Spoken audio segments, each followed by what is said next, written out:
How does a coalition with companies of a total turnover of over 900 billion, that's a B, work on changing the food system? These are the whales of the food system, not the small fishes. And with all their issues and challenges, they are fundamental to the future of our food system. Yes, we need to work hard to create the alternative, vertically integrated, farmer-owned food companies.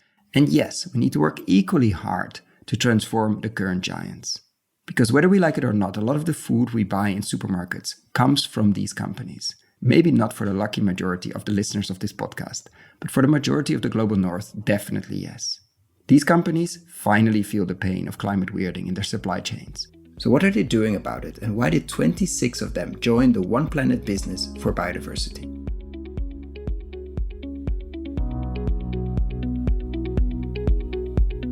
This is the Investing in Regenerative Agriculture and Food podcast, Investing as if the planet mattered, where we talk to the pioneers in the regenerative food and agriculture space to learn more on how to put our money to work to regenerate soil, people, local communities, and ecosystems while making an appropriate and fair return.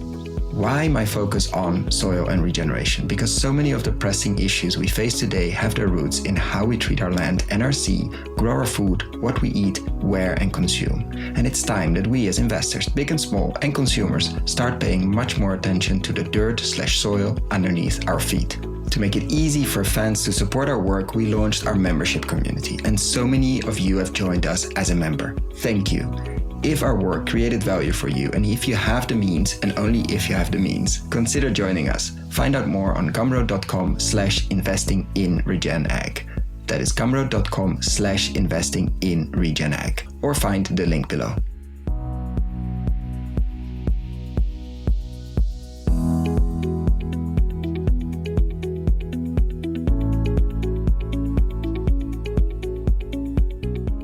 Welcome to another episode, today with the director of the One Planet business for biodiversity. Welcome, Stefania.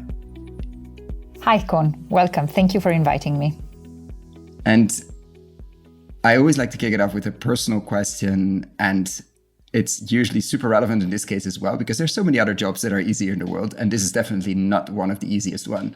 So how come you spend most of your awake time, let's say, thinking and acting on regeneration? What led you to this role? How did you end up focusing on biodiversity? Already, this is the 5-year anniversary, and biodiversity is maybe slightly hotter now, but definitely wasn't 5 years ago. And so you've really focused on that. Like, how did you end up spending so much time on regeneration? How did that happen? Thank you for the question. If I start a little bit about myself, I would say when I was studying businesses, so I definitely don't have an agricultural background, but when I was studying businesses, I was quite hit by the limitations of seeing an enterprise, a business, as the sole objective to maximize profit. That was not working for me. And then thankfully in 2006, when I was finishing my businesses, Mohamed Yunus won the Nobel Peace Prize. And so I got a world of what does it mean when a business pursues social and environmental impact. And his book and many others then really opened the world to me. And I have had the luck to start my career to work for an impact investment fund. And so I spent most of my working life, my 15 years, pursuing economic profits, but also social impact, or more recently, environmental impact. And probably the second thing that really brought me to OP2B is, as I've also worked for the leading network for social entrepreneurship, I've really vetted into a lot of individual enterprises and supported individual entrepreneurs and understood how the power of the collective to really make a change in a system. You just don't only need one innovative ideas. You need this idea to spread, but you need the collective to come on board. And I was very, very seduced when I heard about the mission of One Planet Business for Biodiversity, because as you said, 5 years ago, some of the leading value chain actors understood the limitations of their individual pilot projects and said, actually, if we really want to contribute to move to agricultural models that work within planetary boundaries that also benefit biodiversity and nature, we actually need to do this collectively, cross-sectoral. So not only one sector is represented in the coalition. And this is also so they have understood the power of the collective and the power that they can how they can collectively also incentivize the transition. And that's what actually brought me to One Planet Business for Biodiversity. And in business school or at university, you remember what it was? Because I think 15 years ago, probably now slightly less, but still you hear many students, quote unquote, complaining about the limitations of their economic degrees, in that sense of that it's very, very focused on the numbers and on the numbers only, the financial numbers, not on the ecological outcome numbers, none of that. So let's say it's very easy to not be exposed to that. There is a limitation to that. What triggered you there? Because you said when Yunus won the Nobel Prize, it was after I was triggered and be interested in there's a world beyond financial numbers only. Do you remember what triggered you to begin with? Was there a teacher or book, something you saw like, okay, there's a world beyond the financial numbers only? I have to say it has really been in 2006. I was starting my master's, and that was the trigger. When I heard about, I was quite skeptical, or even I would say maybe quite bored about the fact that I would go in an enterprise to just pursue profit maximization.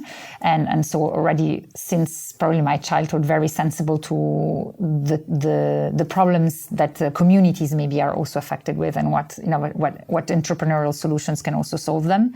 And so it was really an eye-opener for me to understand that there are social businesses, that there are impact investment funds that exist, or environmental trust funds since a long time. And so this news triggered then my curiosity and effectively the book that Yunus wrote. But I remember also at that time Prahalad wrote also a very good book about the bottom of the pyramid and the services and needs, and how to contribute to a world without poverty. So I would have to say my early start in the career was very much motivated by social impact, and they go hand in hand. We'll see when we talk about the agricultural transition, farmer prosperity and farmer well-being are at the center and need to be at the center for this transition to be beneficial for the ones driving it, who are in the driver's seat. And when did that, let's say, farmer, rural communities piece come into it? Because in many places, not sure in Europe, but the impact investing world in some places is really focused purely on the social, which is interesting because without the environmental, the social wouldn't exist, and vice versa. How did that agriculture food piece come into your worldview, let's say? Well, I would have to say it was luck too, because my first assignment for an impact investment fund, first of all, it was an impact investment fund funded by Danone, so it's it's one of the biggest agri players, and it has to was be about to support. Food, yeah. It has to be about food, and it was to support a Senegalese entrepreneur who created actually the first milk dairy value chain in Senegal, because before herders were nomads and were auto-consuming their milk, and so had the opportunity to support with the marketing and the sales of this enterprise, which exists still today and is thriving. So it was it was this positive experience. And I have to say, for the past 15 years, I've only worked on topics that are linked to food value chains. And so how did this coalition come onto your path? Because I think you worked at Ashoka, you worked at Danone. You could have continued that probably. There's enough work to do in all of those for the next decades easily. And not because they're not doing great work, but because there's so much work to do. And then this came about, or this passed on. And how did that happen? It happened... First of all, I would say that I had a very strong curiosity for collective initiatives. Also, at one of my last missions at Ashoka, I contributed to create something called the Bioregional Weaving Lab, where Common Land is also very much engaged. And so I was more and more linking, having a strong interest to environmental. And so agriculture how can agriculture be a solution to our climate crisis and biodiversity loss versus seen as always as a burden, because this affects me, the food I eat and how I consume. So I see a very direct impact also to my surrounding. And so very interested by collective initiatives. And so I had been following actually One Planet Business for Biodiversity since it started in its inception in 2019, and was very enthusiastically cheering from the sidelines. And this is why I took over the director's level 2 years ago. And today, just also to make sure for the audience, today the One Planet Business for Biodiversity Coalition is an initiative and a program hosted by the World Business Council for Sustainable Development. So it's part of a bigger organization that really supports businesses on their sustainability paths. And when did that transition happen, let's say, to to them, because it was set up as an individual or a separate organization, which is always tricky and interesting and relevant. But there's always how long do all these coalitions survive? Like when did that, let's say, it's of course not a merger or an acquisition because these are non-profits, but when did that happen? I would say so. The full integration happened in January 2022, but I have to say, since its inception in September 2019, quite quickly the coalition was still already had his back office, so it was very close to the World Business Council, and the World Business Council was managing the back office of the initiative since almost its inception, if I recall well. Yeah. And so, what is the coalition, and what are you currently? We're recording this at the end of summer, in summer of 2024, after 5 years, and you're celebrating the 5 years as well. What is the coalition, if you had to explain it now on a flight or the dinner party, or to someone who never heard of it? Of course, heard of the word biodiversity, but just for our audience to get them up to speed of what we're talking about when we talk about collective action. As I said, 5 years ago, a group of companies really realized that they needed to move from their individual company projects that they were already having, trying to improve the resilience of their value chain, to a collective approach. And so they decided to create a coalition, or a group of like-minded companies and CEOs at the top, who actually thought that we have a mission to contribute to transform our agricultural models so that they protect and restore biodiversity. So with a very strong mission to increase agricultural biodiversity that was seen already 5 years ago as a key transition lever, I would say. And today the coalition is comprised of 26 companies, value chain actors that have an aggregated turnover of over 900 billion. Just to be clear, these are not the smaller no. fishes. These are the whales of the sea in this case, but it's interesting. When launched, I think Emmanuel Faber, then CEO of Danone, was very fundamental in that biodiversity was such a. I remember the press releases coming out, etc. That it wasn't another one around carbon, wasn't another thing around sustainability. It was very putting biodiversity in the name. 5 years ago already, this is the fundamental piece. Otherwise, the rest, it's the Jenga piece you shouldn't pull out of the tower because it will collapse.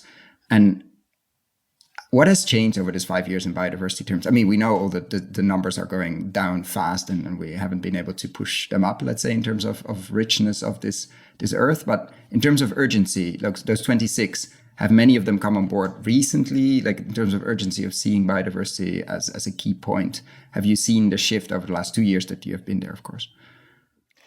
Thank you. Thank you for asking. For sure, we can reflect upon the fact that 5 years ago, it was a very visionary idea to actually bring biodiversity and agricultural biodiversity, so cultivated biodiversity, really at the center of the conversation, because at that time we were only talking about climate. I would say what has probably changed in these 5 years is, I think, a growing understanding and an alignment in the agricultural value chain sector that, a transition from our current model is needed. I think there's a quite shared understanding that the current agricultural models, industrial agricultural models we're relying on, they're hurting farmers because they're not adapting to climate change, and they're also hurting, as a consequence, value chain players in the system. So that's the first, I think, strong realization that now is shared by many, many players.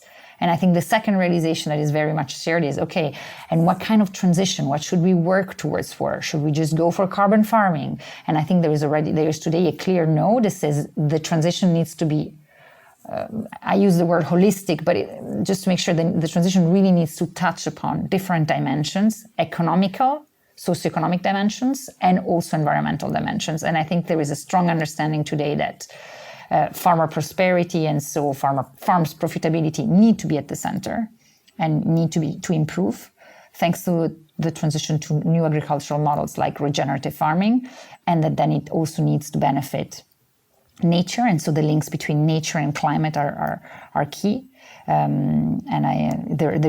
Today also there is ample scientific evidence. Johan Rockström also published lately reports that showcase that, if we want to reduce the climate impacts of agriculture, if you tackle it from that lens, actually 2/3 of the potential of carbon removals and carbon reductions come from actually improved nutrient loss management, which really means that nature plays a big role, because it's the hedges and the trees and the alleys that would allow for pollinators and natural pest control to thrive. So I really see that the link between nature and climate is very much embedded. I would say that's what I see. So I see more and more consensus for a holistic transformation that will benefit farmers, nature, and climate. And the view of, I think it's a fundamental point you're making here, that nature is part of agriculture, if we like it or not. Maybe we've reduced it significantly on most of agricultural land, or a lot of it, but there are a lot of ways to bring it back, or to restore, or to regenerate. But I think the view, or the worldview of we should separate nature and agriculture and should intensify, has sort of slipped away a bit, or reduced over the last months or years, because there was a strong movement, eco-modernist, or whatever you want to call it. Let's intensify on a small piece of land as much as possible, or smaller, and then let's the rest rewild. And there's some argument for that, but I think a lot of evidence has shown that it's much more relevant to rewild part of agricultural land, or to actually to embed nature more into agriculture and food, because you just have many more hectares to play with, and it doesn't mean you're going to produce significantly less. Actually, on the contrary, in some cases. But that sort of has been quite a worldview battle over the last years to see, okay, can we actually have more biodiversity on productive land or not? Science is showing that that's absolutely the case, but it still doesn't mean that worldview goes away after overnight, let's say. Have you seen that as well? Like that sort of pooling between it needs to be nature or, and my feeling is, at least in our bubble, that that's starting to get less of an argument, or at least less of a worldview, but I don't know if you see the same. Now, it's the eternal dilemma between what we call land sharing versus land sparing, or maybe the experts call it like that. Yes, I've definitely seen this. But science is quite clear on the fact that below 10% of natural or semi-natural habitat per square kilometer, your ecosystem collapses. So then you're just completely reliant on agricultural inputs for your field for the productivity of your field. And ultimately, we then know also that how bad shapes our soils are. And like in Europe, we have over 70% of our soils who are just seen as not in good and healthy conditions. So I would say definitely seen, but I think the argument of science of that this is so important to have to benefit from the natural ecosystem services, who are for free, because pollinators and natural pest control for the moment are for free, I think we're seeing it more. And I just saw this morning there was an article from The Guardian, for example, who was just praising about the recent good results from the UK farming, nature farming. And thanks to the Brexit, they had to develop a new incentive system for nature farming. It was good to see how they were also seeing that positive results of incentivizing to put back nature in agricultural, in productive land. And from the last 2 years, what has surprised you the most from your work within? What are things that you really didn't expect, on the good and the bad, of course, like whatever comes to mind first? And probably linked to the conversation we were having is what surprised me the most is one of the case studies and evidence pieces we have built and designed with Boston Consulting Group was actually to look at what's the farmer's business case. Actually, we're seeing science, and there's ample evidence telling us when you bring back nature in farming, it has positive impacts for the environment. But what about the farmers? And I was quite surprised when we learned that actually when you compare conventional agriculture to regenerative agriculture, and the case study was done in Kansas in the US, the farmers actually have up to 120% increase in profitability. And so there is ample evidence that emerging evidence that starts to build up. It actually pays off economically. for the farmers, and so then also for the value chain players, for his clients. And so this was for me a realization. I imagined it would be a little bit more positive, but not so much more positive. Besides the fact that, of course, then the farms are more resilient to climate extreme weather events and to drought, and so then we know how much climate change is affecting farmers that are at the forefront. So I would say that was the first positive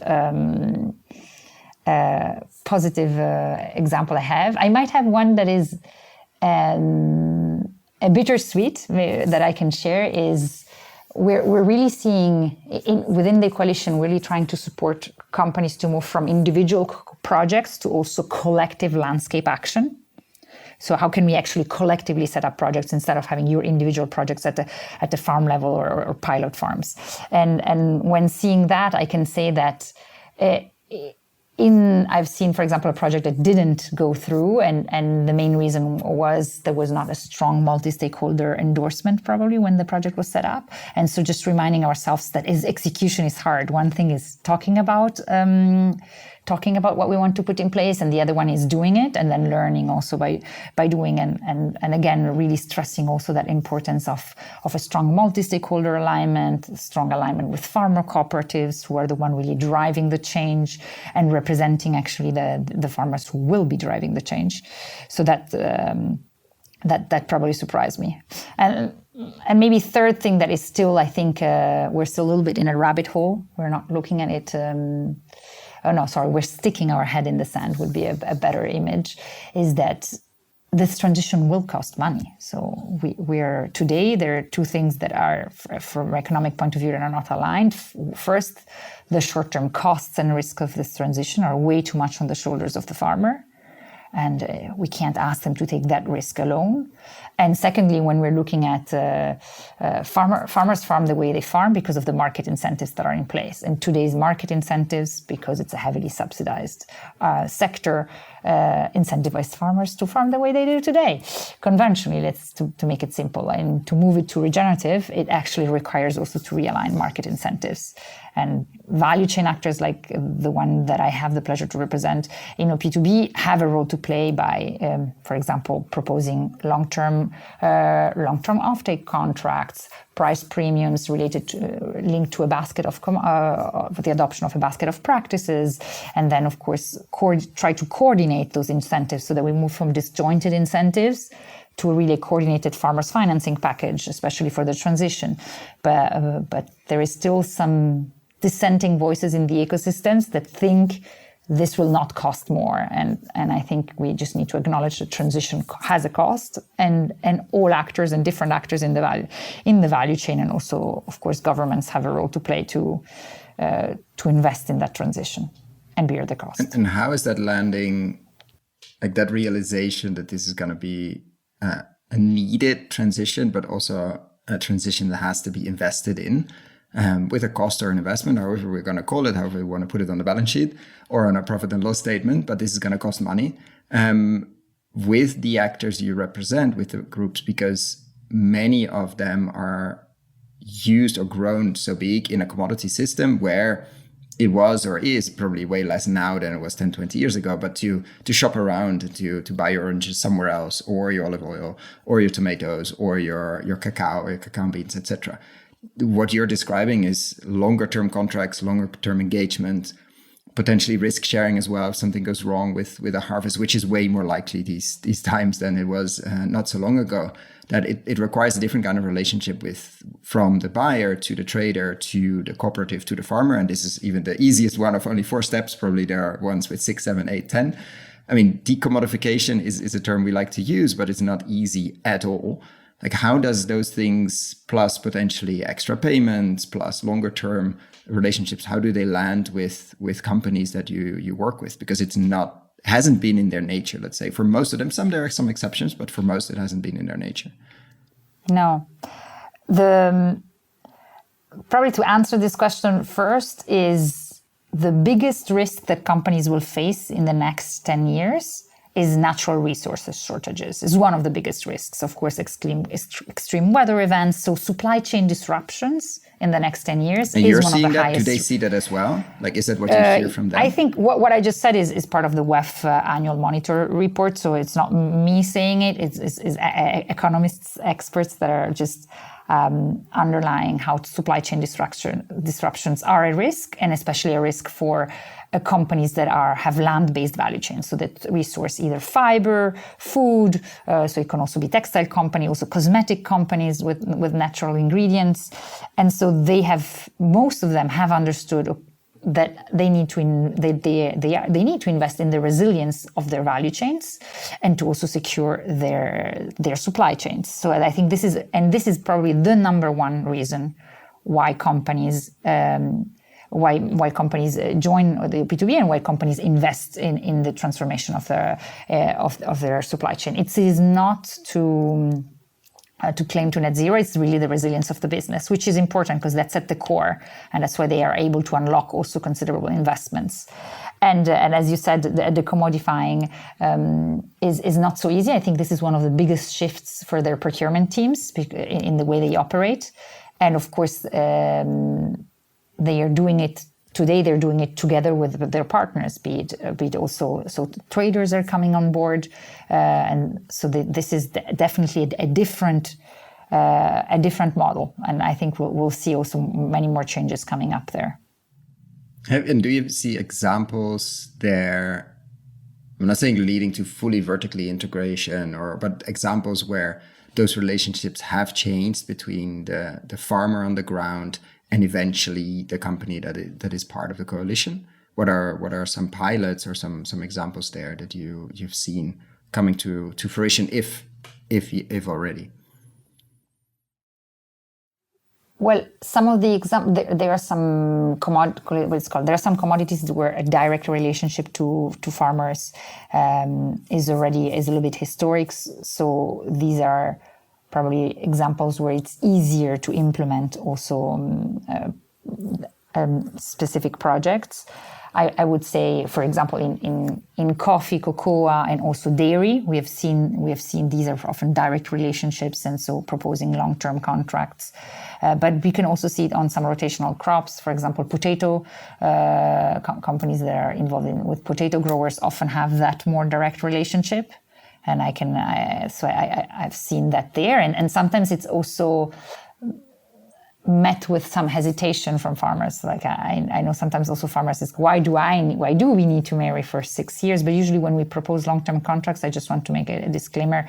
Companies, the price is still negotiated on a year by year in case it goes up. Or the farmer, of course, prices are not set. But it is a change in relationship, and but I think it meets the needs of our current world, where we need to share both the risks and the costs of the transition, and then of course of the more uncertain environment we're also evolving in, because due to extreme climate weather events, our agriculture is more uncertain and is under higher risk, I would say.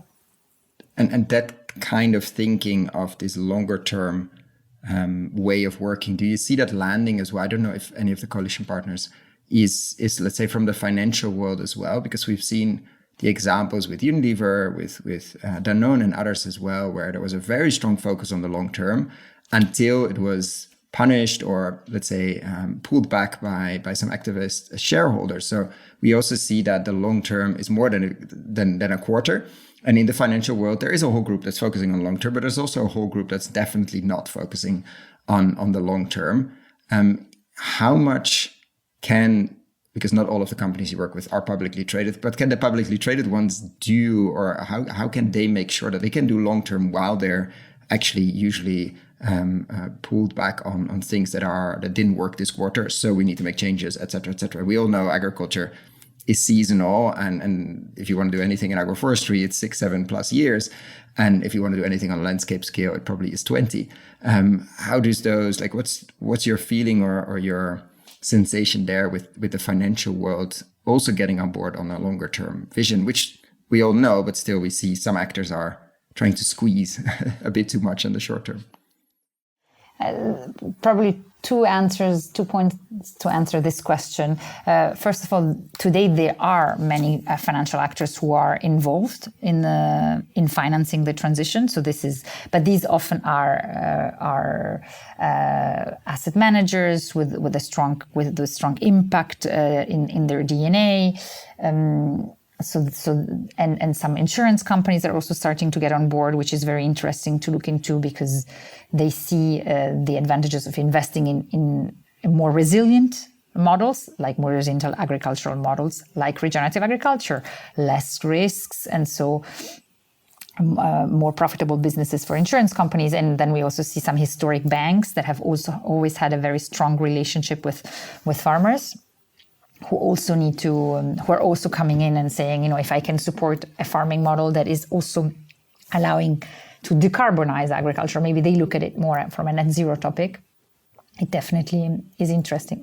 Do you see signs now? Is that changing? I think that's more over the last years. Do you sense that the financial world is waking up to that more, or is it still a minority? And we have to consider the ever-changing tide of the financial world is not really connected to the flows and timings, let's say, of agriculture and food.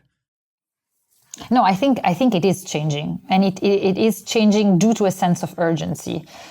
Agriculture also as a topic has become more and more of a priority also for multilateral banks. Before it was not so much the case, because investing in agricultural transition for mitigation and adaptation goals is higher up in their priorities. This is very encouraging to see also.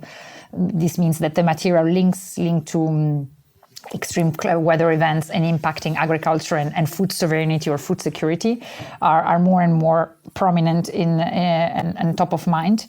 And we also see then more we can call them conventional or more mainstream financial actors now really investing in the transition, be it insurance companies or banks, and asset managers. Yes, I would say yes. This is really definitely something we're seeing, and I have the privilege to have worked with companies like BNP Paribas or Rabobank or AXA Climate as an insurance companies, but their Lloyd's banking group is also very engaged. There are more and more financial actors engaged there.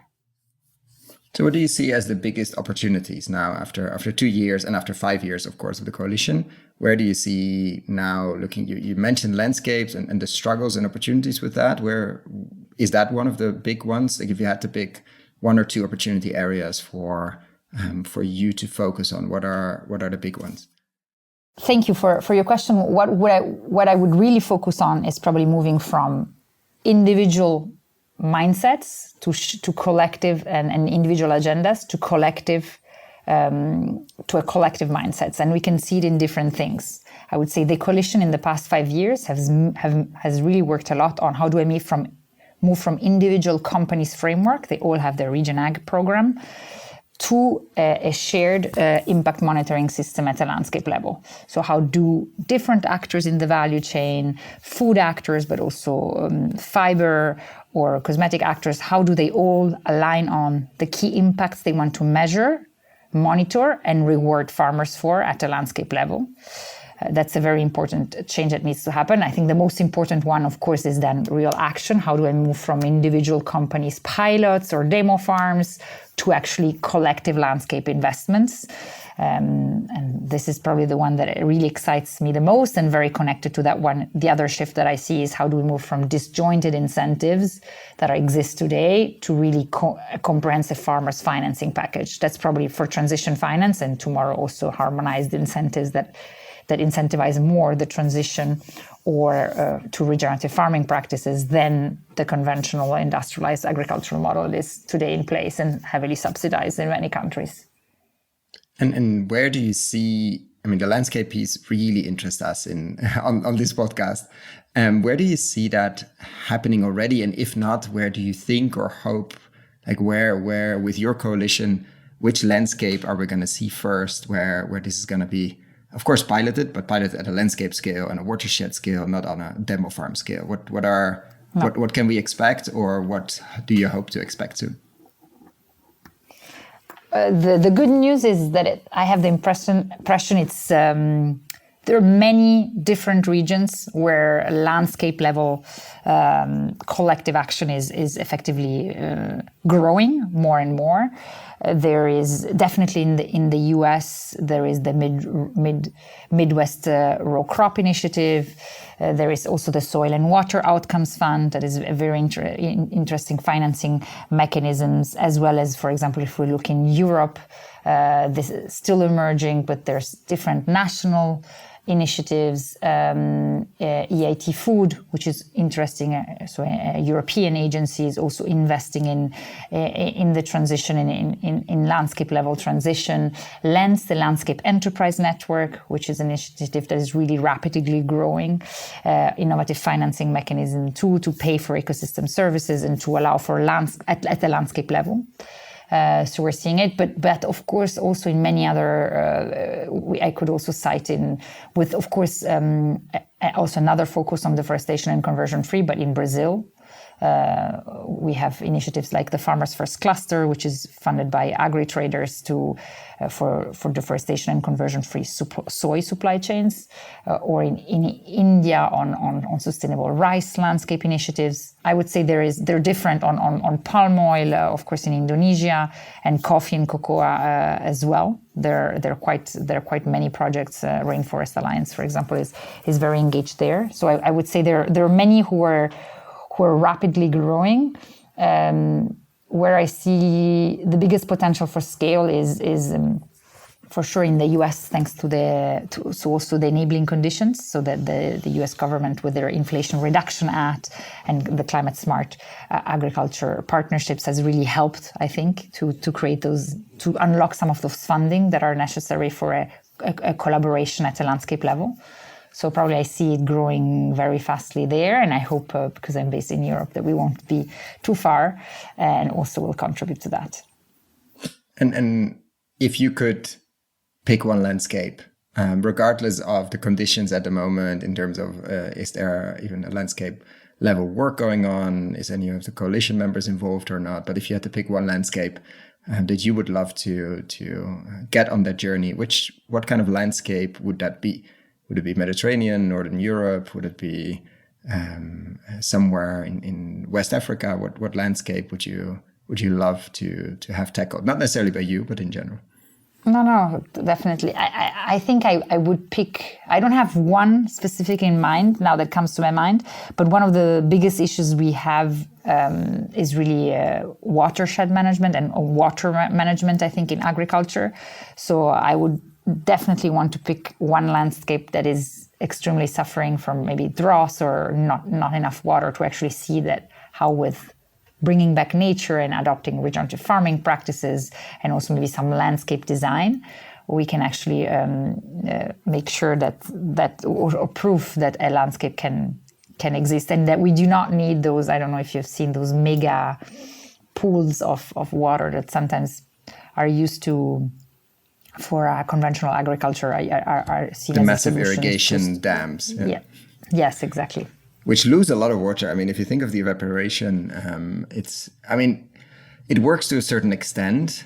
I always wonder, it is easier, quote unquote, easier. It's definitely easier to finance and to organize a massive project like that compared to, 5 or 10,000 different keyline design swales, ponds, like much more human scale design ones. It's always easier to do one big one. And if it works, like if you manage to raise the funding, etc., and you get a loan from the World Bank or something, it's very difficult, I think, to get a loan from the World Bank or somewhere for 10,000 kilometers of swales somewhere, or keyline design. Like that's just I hope people are going to figure that out and start to get funding for that.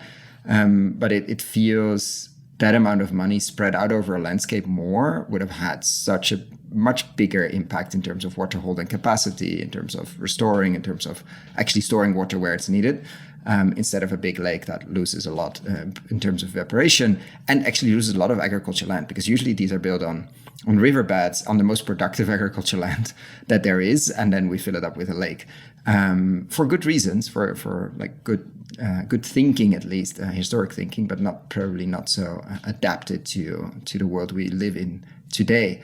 And I like to ask this question in a way where, for instance, we do this in front of a live audience, where we're in a theater in Zurich or Geneva, somewhere in Switzerland where you're based, or somewhere else, maybe in New York or London, and we have an audience of investors, either professional investing through, let's say, 9 to 5 through or 9 to 6 through their job, or managing their own wealth, which probably takes more time even. What would be the main message you have? Like, we have an interesting evening. Of course, they get excited and interested about the opportunities and challenges of a food system in transition. But what would be the main, if you want them to remember one thing, what would be the main thing of an evening, of a conversation we would have on stage? What would be the seed you want to plant in the minds of a theater full of financial professionals? The main message probably I would try to convey is that there is no net zero in agriculture without a holistic approach, so without regenerative agriculture. So that's probably the main message that for me is important, that it also comes into the financial community. Please do not come in the agricultural space just thinking about climate. Make sure that you have a holistic approach, that you think about farmers first, farmer centricity, and then nature and climate, because they're all interconnected. That would be probably my main message. And then the second one probably is investing in agriculture can be a profitable business. So please do invest. And I would say I see lots of potential on investing in markets that create alternative demand that create demand for alternative crops. Is probably one of the biggest needs that we have. We actually also need to move from a heavily dependent monocultural systems, or with very few rotation, to a very diversified crop, to many diversified crops. So please do invest in creating demand for alternative crops. And then the other biggest innovation that is happening, where a lot of technology and investments is needed, is we're moving from an agricultural models that are very practice-based. We're trying to move away from that to very prescriptive, maybe on practices. This is when you need to apply your fertilizer, your pesticides, and just do it every 15 days and don't ask yourself questions, to a farming approach where knowledge on soils, we haven't talked a lot about soils today, but the knowledge of the health of your soils, and also is much more needed. And so more emphasis on the results that you can achieve, and more freedom and agency to the farmers to decide which practices or which combinations of practices will arrive there. And for that, we need investments in probably cost-effective measurement, reporting, and verification schemes that are not there today. Most of the things we align on that we want to measure and reward farmers for are too cost-effective to measure. So that's probably another area where I would say there is a big opportunity to invest. So, holistic approach, there is no net zero without regen ag, and investing in agriculture is profitable, and diversified crops, MRVs, are probably one or two of the biggest areas. It's a perfect bridge to another question I'd like to ask. What would you do if you would be in their shoes? Let's say you have €1 billion to invest, or €1 billion Swiss franc, or $1 billion US dollars. They are not exactly the same, I know, but just a large amount of money to put to work with long-term horizons, but it has to be put to work. I'm not asking for exact amounts. I'm asking what would be the main buckets you would focus on. Maybe the ones you just mentioned, or maybe you say, actually, if I had the freedom to choose and I was focusing on impact or ecological outcome, I would do X, Y, Z mostly, and I would keep something for this, something for that. What would you focus on if you had that amount of money to put to work? Besides the question if somebody should be in charge of that amount of money and how that came into your hands, that's something we cover in another podcast.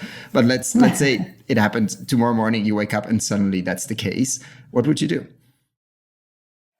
I would definitely, I would probably what I just shared is definitely relevant also here. I would invest in creating markets for diversified crops, because I think that is probably the biggest need, and also the biggest. Do you see that happening with your coalition? Then we get back to the answer. Sorry, but do you see that happening? Because we did an interview. It will be out, I think, around this time before as well, with Wilderland, with Matthijs. And he kept calling it, and I'm calling it as well, monoland versus diversity land. And he sees so many opportunities in diversity and in selling that and somehow brewing it into interesting teas and interesting things but it's also very difficult for larger players because they're used to very constant, very commoditized value chains. And now we're saying, yeah, but you can also buy 20 crops of this farmer, or 15 or 10 or 6. And like, do you see this notion of buying the full rotation, or whatever Dan Barber calls it? I think the risotto, the rotation risotto, like that notion, is that starting to, because we talked about it with Nestle actually in their interview, that's fundamental for a landscape, but people need to still buy it. We can keep saying it's fundamental, but do you see something moving there? I definitely see it is probably the biggest bottleneck for large companies. I want to emphasize that first, and I see moving because that's when I'm talking about also investing in collaboration at a landscape level. That's actually what happens. Like, for example, in some of the projects of OP2B, we see multiple off-takers coming together who, for example, off-take the wheat, the sugar, or the alcohol from beetroot, the potatoes from the potatoes, and next. So we see these rotations coming together and these combinations, and that's how they can actually contribute to a full, or to partly fund a full rotation. But that's why I would like to invest more, because there is much more needed, and much more diversity is also needed. We need to know how much lentils, poles play a big role on soil health, and so yes, that's where I see the biggest gap also. So you would invest in brands or smaller companies that are creating that demand for the lentils. We all know if everybody loved lentils, a lot of these things would go away, a lot of the issues would disappear. But like the legume side of things, how would you invest in that?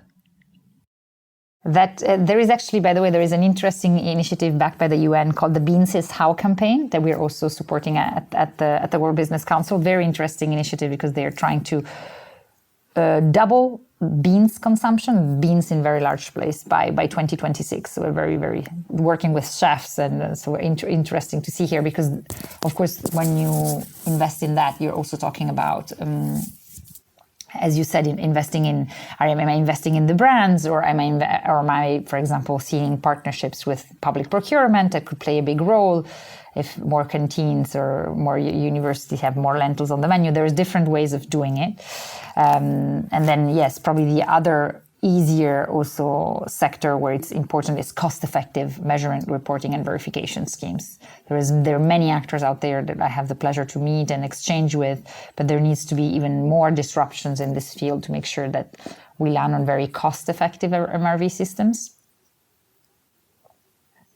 So I would say this is the second area that I see would be very important from a 1 billion. But if it is my 1 billion, then for sure what I would love mostly to support and fund our collective landscape projects. And here we see, but that differs a little bit from your question, because I don't know what can return on investment and exactly, but how can we contribute to create comprehensive financing packages for farmers in specific regions, so that a group of farmers, that a comprehensive group of farmers can transition. So that, and here very concretely, that allow them to have better depths at a better rate for new machineries, that maybe write off their pre-existing depths, that ensure them insurance products that help them ensure, especially for the transition and for maybe the loss for some of the first years or seasons, or the trials and errors that they want to do with new cover cropping, or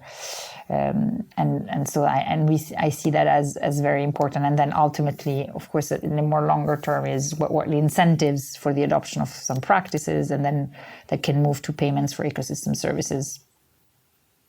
This is all new and growing, I would say. Yeah, no, absolutely. And we try to cover, I think the landscape side, as we discussed before, I think is one of the, together probably with nutrient density and quality and flavor, one of the keys to unlock different kind of actors and interests, because they're not exactly the same. But to show what regeneration can do on a larger scale in terms of restoring water cycles, bringing back rivers all year round, cleaning them up, storing a lot of water, like actually having productive regions. I think a lot of regions are going to figure out that's absolutely essential. We only have to look at the hottest July we ever had, the hottest June, and probably it's going to be the hottest August. And in the Northern Hemisphere, and probably on the other side, it's equally warm / cold / extreme. So that landscape view is so fundamental and so neglected, I think. There are a lot of actors working on it, but if you look in a larger sphere of sustainable food, or etc., like, I don't think the word landscape is hardly ever mentioned. Well, it's so fundamental, because you can have an amazing demo farm, but if the whole landscape is desertifying, then you're gonna not make it probably, or at least have a lot more issues. And like within the coalition, if you have the meetings, and you don't have to name names, obviously, but where do you think different? I like to ask this question that John Kemp likes to ask, what do you believe to be true about regenerative agriculture that others don't? But in this case, let's say within the companies, let's say you have a conference or a gathering, where do you notice that you really think different than your peers or the people you work with when it comes to food and agriculture? I would say one of the things that the coalition thinks differently than many actors in the value chain, I would say, was the level of transformation that we're aiming for in agriculture. We can say, are we trying to just improve, and sometimes we can call it carbon farming, conservation agriculture, or are we actually trying to go for a full holistic transition that really has to improve and benefit farmer prosperity first, has to impact nature, water quality and water quantity, and so really also rooted in science. But we also look at pollution, and sometimes pollution is a little bit of an overlooked sector in when we're trying to talk about the transition in agriculture. And I have the impression, I have the sense and the feeling that I have is that the committed members that we have understood that, no, we need a holistic approach. We also need to look at the impact of pollution that pollution in agriculture has on our rivers, on our soils, and that this is something that we need to fix for. So I would say that is probably one thing that I would say, that would come on top of my mind, top mind.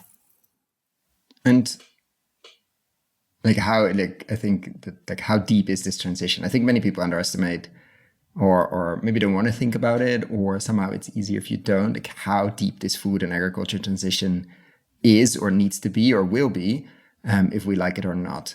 You could trace it back to the invention of agriculture, or the invention of the plow, or there's a lot of big shifts that are going to be triggered by regeneration in general. It's not just a few practices and that will be fine. We're going to talk about collective land ownership. We're going to talk about landscape scale. We're going to really figure out what health means in food and agriculture. And that will mean big shifts, just like in energy. But this is probably an even bigger rural versus urban, and all of those massive conversations that we're going to have in the next decades are going to be rooted in food and agriculture, and how we treat land, or how we manage and steward land and seas, obviously.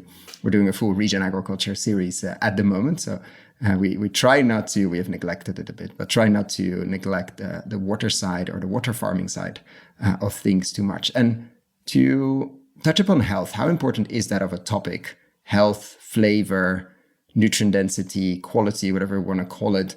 And of course, the issues on the other side of the ultra-processed food, obesity and all the health side of things. Is that something that is part of your, let's say, realm, or not so much because of biodiversity focus, farmer focus, and etc.? Of course, it's part of the realm of your coalition members because they are part of selling food. But how about health in terms of the coalition side of things? I would say probably what the strongest link that we have in our work is really the nutrient density work. I think you had probably Tina Owens also on your podcast, and we're supporting, for example, the Nutrient Density Alliance. So very interested in making the link between living soils and so rich soils and nutrient dense crops. Let's say carrots, or if we want to take an example. So that link that then it has on your gut and on your well-being and the nutritional values it brings. I think this is as an individual and as a consumer, I'm extremely interested into that, and that makes so much sense. And there is today a lot of evidence, scientific evidence out there. Now it's about how do we make sure that the end consumer knows about it. And the Nutrient Density Alliance is doing great work to spread it. And so that is a very clear link, and some of our members have also done work to really understand how this can impact their products and portfolio, and diversifying product portfolios, and was also part of some of the work that we have done. But we have not gone. We're really much more focused on supporting our members and companies at the upfront of the transition, so really the upstream, so how they are managing their supply chains, and so in procurement and operations, and less working on consumer facing. But effectively, the transition to be as a whole, it will have to involve everyone. Yeah, it's such a massive piece, because to talk about peas, if you're growing your peas amazingly in a regenerative rotation and all of that, but it still ends up being extracted, split, bleached, and ends up in some kind of anonymous ingredient list somewhere.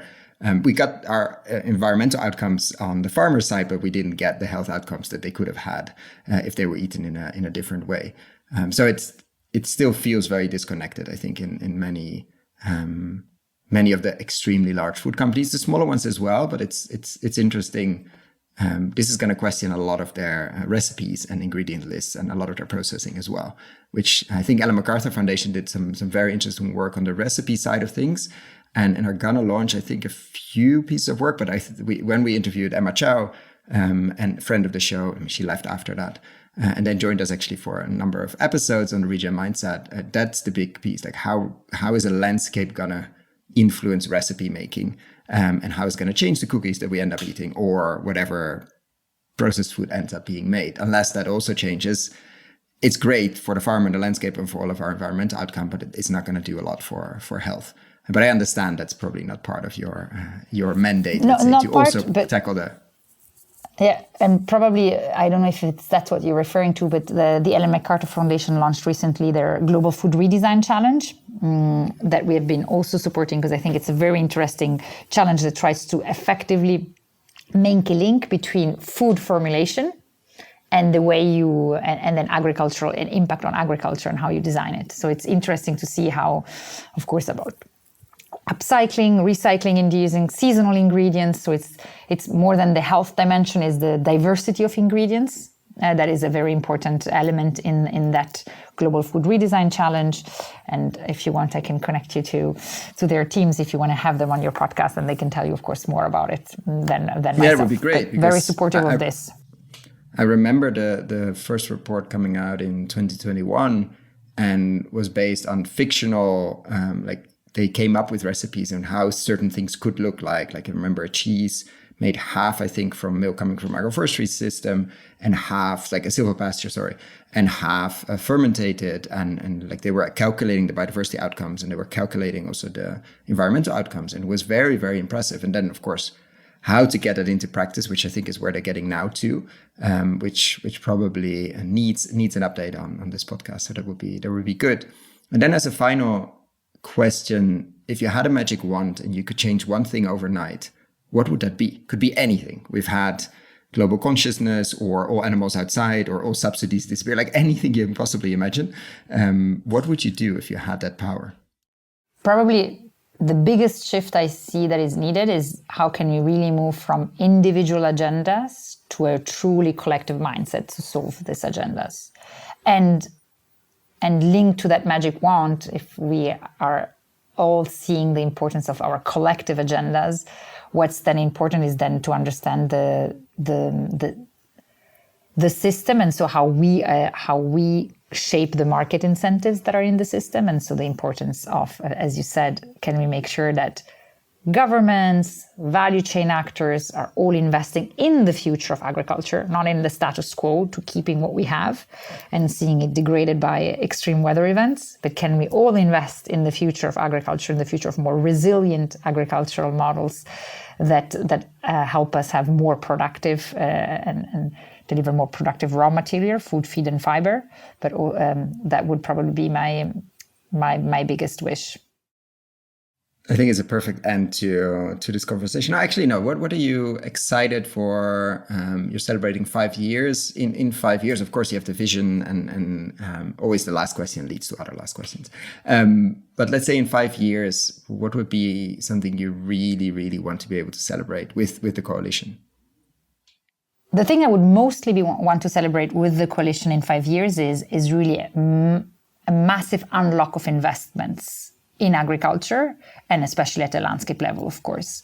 I didn't bring so much number, but I can say in the past 5 years, the OP2B members have invested over $3.6 billion and have engaged like over 300,000 farmers in their project on regenerative agriculture. This was in the past from 2019 until now in 2024.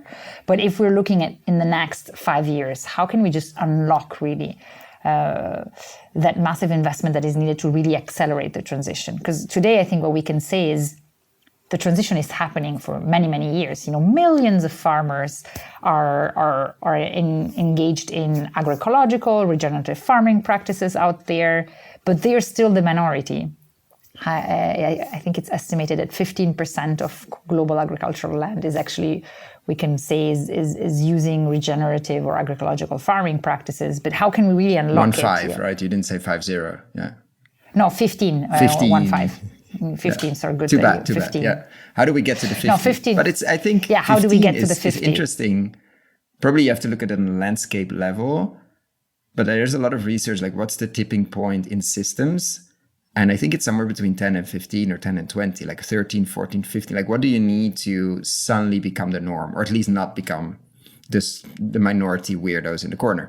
And that's probably true in procurement departments, that's true in certain categories of food, that's true in landscapes, it's true in farms. Like what do we need in certain regions to get over that hump, and then things start to flow? And then we get to the 50 and 100 and all of that. But it's, I think, almost more how do we get to 20, then it's how do we get to 50%. So your would be, okay, how do we move the needle on hectares and impact over the next 5 years? Exactly, I would say so. And just to finish, science tells us that to stay on a 1.5 degree journey, that's what we agreed on in Paris, we need to have 40% of total agricultural land under regenerative farming practices. So we still need to move quite a bit, and there is a considerable funding gap today in agriculture, and that's what I would love to see mostly tackled. But it seems doable. It doesn't seem like we need to get to 95 or something. And probably there's a discussion of, okay, I'm also imagining which landscapes are most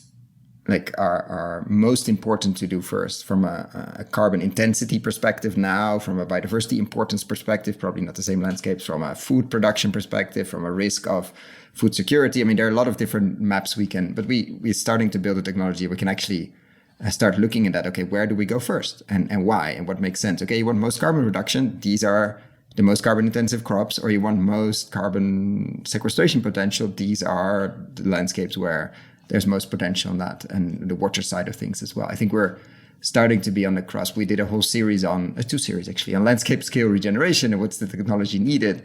And we see some examples, but there are a few, but it's starting to accelerate at least. And I'm very happy that in a coalition like yours, the landscape piece is such a fundamental one, albeit not easy, obviously, but definitely an important point. So anyway, thank you so much I want to be conscious of your time as well. And thank you so much for the work you do, obviously, in coming on here to share about it. And already, I hope you have a nice 5-year celebration.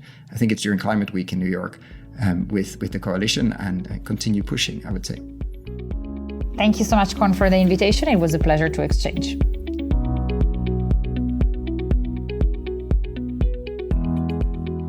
Thank you so much for listening all the way to the end. For the show notes and links we discussed in this episode, check out our website, investinginregenerativeagriculture.com/posts. If you like this episode, why not share it with a friend or give us a rating on Apple Podcasts? That really helps. Thanks again, and see you next time.